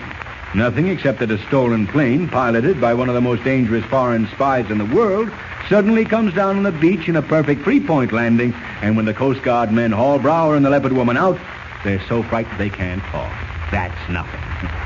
Well, maybe someday you'll be able to tell me how it was done. Perhaps. But in the meantime, I have a story to get out. Well, then I'll leave you.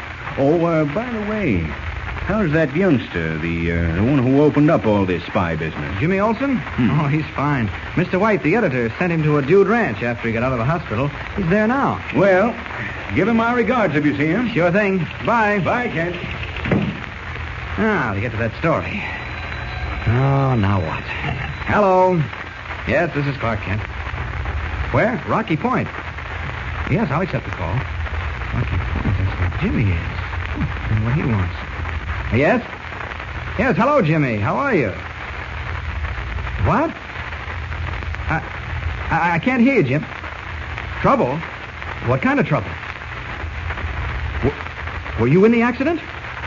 What? Did you say ghost car? Ghost? Now, take it easy, Jimmy, and tell... Hello? Jimmy! Hello! Operator. Well, it certainly looks like another baffling mystery is brewing. What could Jimmy have meant by a ghost car? And why was he suddenly cut off?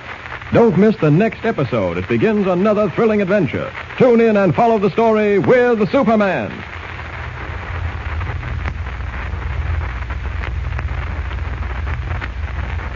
Don't forget, tune in again for the next thrilling episode with Superman.